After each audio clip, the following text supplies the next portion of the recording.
Hello everyone, welcome back to Indian super nerd. आज हम बात करने वाले हैं गॉडजिला -1, जो कि मॉन्स्टरवर्स से अलग गॉडजिला की एक मूवी है। और कसम से ये मूवी अब तक की सबसे बेस्ट गॉडजिला मूवी है। इसमें वो वायलेंस और स्टोरी दिखाई गई है जो अब तक के अमेरिका की गॉडजिला मूवीज़ में हमको देखने को नहीं मिली। तो स्पॉइलर वार्निंग के साथ लेट्स गेट स्टार्टेड। इस मूवी की शुरुआत होती है वर्ल्ड वॉर 2 के अंतिम दिनों के बीच में। यहाँ हम एक फाइटर पायलट को देखते हैं जो ओडो आइलैंड पर अपने प्लेन को लैंड करता है। और इस आइलैंड पर प्लेन्स को ठीक करने के लिए एक टीम होती है। वहाँ पर शिकीशिमा मिलता है ताचिबाना से, तो शिकीशिमा से कहता है कि तुम्हारा प्लेन जंग में लड़ने के बाद भी बिना खरोच के एकदम ठीक ठाक है। फिर शिकीशिमा वहाँ से चला जाता है और हमें यहाँ पर पता चलता है कि शिकीशिमा जंग से भागकर यहाँ आया था। अब रात होने पर साइलेंट पर अलार्म बजने लग जाता है और जब लाइट समुद्र की तरफ होती है तो वहाँ पर होता है गॉडजिला।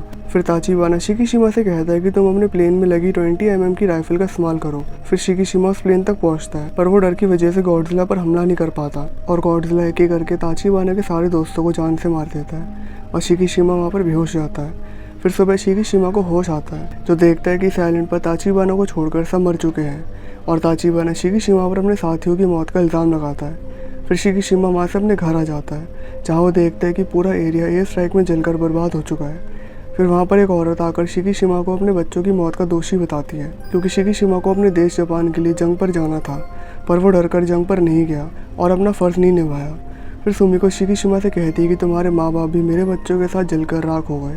फिर शिकीशिमा भारी दिल के साथ अपने तबाह हुए माँ बाप के घर के सामने बैठ जाता है। अब अगली सुबह शिकीशिमा मार्केट में होता है जहाँ एक चोर शिकीशिमा को एक बच्चा पकड़ाकर वहाँ से भाग जाती है। फिर थोड़ी देर बाद नोरिको शिकीशिमा से वो बच्ची ले लेती है और सहारे के लिए शिकीशिमा के पीछे चली जाती है। फिर नोरिको शिकीशिमा से कहती है कि ये मेरी बच्ची नहीं है, इसकी माँ ने इसको मुझे देते वक्त अपना दम तोड़ा था। फिर नोरिको और अकीको वहीं पर सो जाती हैं और इस वक्त तक जापान की हालत जंग और लड़ाई से बहुत ख़राब थी और शिकीशिमा भी अपने गिल्ट को कम करने के लिए नोरिको और अकीको को सहारा दे देता है। फिर कुछ दिन बीत जाने के बाद सुमिको शिकीशिमा को फिर से ताना मारती है पर इस बार सुमिको शिकीशिमा से पूछती है कि बच्ची को खिलाने के लिए कुछ है या नहीं तुम्हारे पास। फिर सुमिको नोरिको शिकीशिमा को अपना थोड़ा राशन दे देती है क्योंकि सुमिको भी एक माँ थी जिसने अपने बच्चों को खो दिया था। फिर कुछ और दिन बीतने के बाद शिकीशिमा घर आता है खुशखबरी के साथ कि उसकी एक जगह पर नौकरी लग गई है और इस काम में पैसे भी बहुत अच्छे मिलेंगे। और एक काम होता है समुद्र में से अंडर वाटर बॉम्ब्स निकालने का जो जापान ने वर्ल्ड वॉर के लिए समुद्र में लगाए थे। फिर शिकीशिमा अगले दिन मिलता है अपनी टीम से जिसमें होते हैं डॉक्टर मिस्टर नोदा, उस नाव को कैप्टन अकित्सु और मिज़ुशिमो, जो अंडर वाटर बॉम्ब्स को पानी से बाहर निकाल कर उसको शूट करके ब्लास्ट करने का काम शुरू कर देते हैं। और ऐसे टाइम बीतता जाता है और शिकीशिमा की ज़िंदगी दोबारा नॉर्मल होने लग जाती है। फिर शिकीशिमा अपने पैसों से एक अच्छा घर बना लेता है जहाँ वो अपने साथियों को खाने पर बुलाता है और वहाँ पर शिकीशिमा अपने साथियों को बताता है कि नोरिको और मैं पति पत्नी नहीं है। नोरिको मुझे इस बच्ची के साथ मिली थी तो मैंने उसको सहारा दिया और ये बच्ची भी उसकी नहीं है। पर शिकीशिमा इन दोनों को एज अ फैमिली एक्सेप्ट करना नहीं चाहता था। अब अगले दिन नोरिको शिकीशिमा से कहती है कि मैंने यहीं पास में एक नौकरी ढूंढ ली है, मैं हमेशा से अपने पैरों पर खड़ा होना चाहती थी और अगर मैं तुम्हारे साथ रही तो तुम्हारी भी कभी शादी नहीं हो पाएगी। फिर शिकीशिमा नोरिको से कहता है कि अगर तुम नौकरी पे जाओगी तो अकीको को ख्याल कौन रखेगा। फिर नोरिको शिकीशिमा से कहती है कि सुमिको आंटी अकीको को ख्याल रखने के लिए मान गई हैं। अब अगले सीन में हम देखते हैं कि बिकिनी अटॉल बीच पर गॉडजिला को मारने की कोशिश करी जाती है और मोनार्क लेगेसी ऑफ मॉन्स्टर्स में भी ये सीन हमने देखा था। अब दूसरे सीन में हम देखते हैं कि शिकीशिमा और बाकी सबको समुद्र में एक जहाज़ मिलता है जिसको गॉडजिला ने पूरा बर्बाद कर दिया था। फिर डॉक्टर नोदा अपनी नाव पर 2 अंडर वाटर बॉम्ब्स रख लेते हैं। फिर वहाँ पर एक नाव को गॉडजिला डुबा देता है। फिर अकित्सु अपनी नाव को फुल रफ्तार के साथ वहाँ से भगाता है और गॉडजिला उस नाव का पीछा करता है। फिर एक बॉम्ब पानी में गिराकर उसके डॉर्सल प्लेट्स के पास ब्लास्ट करा जाता है पर गॉडजिला को उस बॉम्ब से कोई नुकसान नहीं पहुँचता। फिर दूसरा बॉम्ब गॉडजिला के मुंह के अंदर ब्लास्ट करते हैं जिससे गॉडजिला का पूरा चेहरा फट जाता है पर यहाँ पर गॉडजिला के घाव बहुत जल्दी भर जाते हैं। फिर वहाँ पर एक लड़ाकू जहाज़ आकर गॉडजिला पर हमला कर देता है पर गॉडजिला अपनी एटॉमिक ब्रेथ से उस जहाज़ को पूरा ब्लास्ट कर देता है। फिर गॉडजिला वहाँ से चला जाता है। अब अगली सुबह शिकीशिमा अकीको के साथ होता है और पूरे शहर में गॉडजिला के हमले का अलार्म बजने लग जाता है और शहर में लोग इधर उधर अपनी जान बचाने के लिए भागने लगते हैं। और दूसरी तरफ नोरिको भी नौकरी से वापस आ रही होती है और जिस ट्रेन में नोरिको होती है उस ट्रेन के आगे गॉडजिला एक बस फेंक देता है और फिर गॉडजिला उस ट्रेन को पूरा बर्बाद कर देता है और नोरिको अपनी जान बचाने के लिए पानी में कूद जाती है जहाँ थोड़ी देर में शिकीशिमा नोरिको को अपने साथ ले जाता है। फिर टैंक्स गॉडजिला पर फायर करते हैं और गॉडजिला फुली चार्ज होकर अपनी एटॉमिक ब्रेथ से उन टैंक्स पर हमला करता है जिससे वहाँ पर एक बहुत बड़ा धमाका होता है और नोरिको शिकीशिमा को बचाने के लिए उसको धक्का दे देती है और उस धमाके की चपेट में आ जाती है। फिर शिकीशिमा बाहर आता है जो नोरिको के मरने से फिर से दोबारा टूट जाता है और गॉडजिला के हमले में 30,000 लोग घायल हुए थे।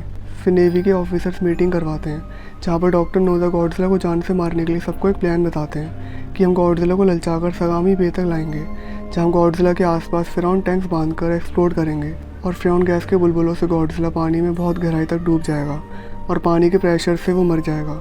और अगर ये प्लान काम नहीं करा तो प्लान बी है कि जब गॉडजिला पानी की गहराई में होगा तो हम फ्रॉन टैंक में लगे इन्फ्लेटेड एयर बैग्स को एक्टिवेट करेंगे, जिससे गॉडजिला तेज़ी के साथ वापस ऊपर आएगा और बदलते प्रेशर की वजह से गॉडजिला मारा जाएगा।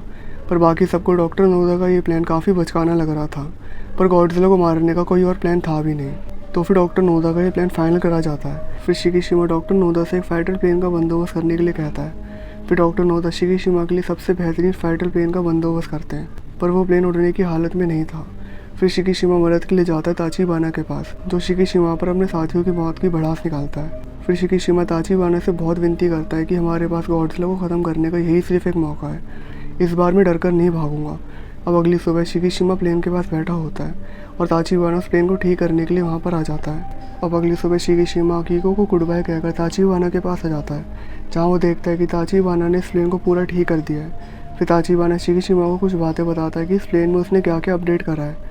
अब दूसरी तरफ हम देखते हैं कि गॉडजिला को बाहर लाने के लिए दूसरे गॉडजिला की आवाज़ स्पीकर में बजाते हैं, जिससे गॉडजिला सामने आ जाता है और उस जहाज़ को उड़ाकर दूर फेंक देता है जिससे वो आवाज़ आ रही थी। फिर गॉडजिला ज़मीन पर आ जाता है और ये सब डॉक्टर नोदा के प्लान में नहीं था। फिर दूसरी तरफ गॉडजिला की खबर आते के साथ ही शिकीशिमा टेक ऑफ कर लेता है। फिर शिकीशिमा गॉडजिला का ध्यान अपनी तरफ खींचकर समुद्र के ऊपर आ जाता है और गॉडजिला वापस समुद्र में आ जाता है। फिर दो जहाज़ आगे बढ़ते हैं और गॉडजिला अपनी एटॉमिक ब्रेथ के साथ रेडी था उन जहाज़ों की धज्जियाँ उड़ाने के लिए, पर आगे वाला जहाज़ सिर्फ एक छलावा था और उस जहाज़ के अंदर कोई भी नहीं था। फिर गॉडजिला उस खाली जहाज़ पर हमला करके उसको उड़ा देता है और अब गॉडजिला कुछ मिनटों के लिए अपनी एटॉमिक ब्रेथ का इस्तेमाल नहीं कर सकता। फिर डॉक्टर नोदा का जहाज़ और एक और जहाज़ आगे बढ़ते हैं और गॉडजिला को एक रस्सी में फंसा लेते हैं और उस रस्सी में बंधे होते हैं फ्रॉन गैस के टैंक्स। फिर वो टैंक्स ब्लास्ट करते हैं, जिससे गॉडजिला गहराइयों में डूब जाता है और गॉडजिला 1500 मीटर तक समुद्र में डूब जाता है, पर गॉडजिला अभी तक मरा नहीं था।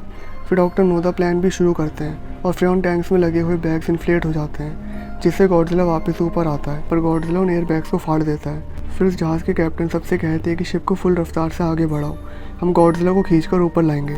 पर वहाँ पर सबको पता था कि गॉडजिला को दो जहाज़ ऊपर नहीं खींच सकते, पर फिर भी वो सब कोशिश करते हैं, पर वो लोग गॉडजिला को ऊपर नहीं ला पाते। फिर वहाँ पर मिज़ुशिमा मदद के लिए आ जाता है और मिज़ुशिमा अपने साथ पूरी नाव की सेना लेकर आया था, जो उन दोनों जहाज़ों को टक करके खींचती हैं, जिससे गॉडजिला ऊपर आ जाता है और पानी के बदलते दबाव की वजह से गॉडजिला को काफ़ी चोट लगी थी, पर गॉडजिला अभी तक थका नहीं था। फिर गॉडजिला अपनी एटॉमिक ब्रेथ चार्ज करता है। फिर शिकीशिमा अपना फाइटर प्लेन गॉडजिला की तरफ लाता है और गॉडजिला इससे पहले अपनी एटॉमिक ब्रेथ फायर करता उससे पहले शिकीशिमा गॉडजिला के मुंह में अपना फाइटर प्लेन घुसा देता है और वो फाइटर प्लेन गॉडजिला के मुंह के अंदर ब्लास्ट हो जाता है। फिर डॉक्टर नोदा देखते हैं कि शिकीशिमा पैराशूट में होता है और हमें यहाँ पता चलता है कि मिस्टर ताचिबाना ने शिकीशिमा के लिए स्पेशली इजेक्टिंग सीट इस फाइटर प्लेन में इंस्टॉल करी थी।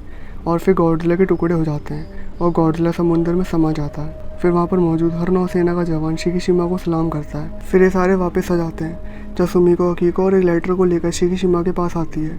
फिर शिकीशिमा उस लेटर को पढ़कर जल्दी से वहाँ से भागकर हॉस्पिटल में आता है, जहाँ वो देखता है कि नोरिको जिंदा है, जो उस धमाके में बच गई थी। और यहाँ शिकीशिमा नोरिको को देखकर रोने लग जाता है, क्योंकि यहाँ शिकीशिमा नोरिको को पसंद करने लगा था।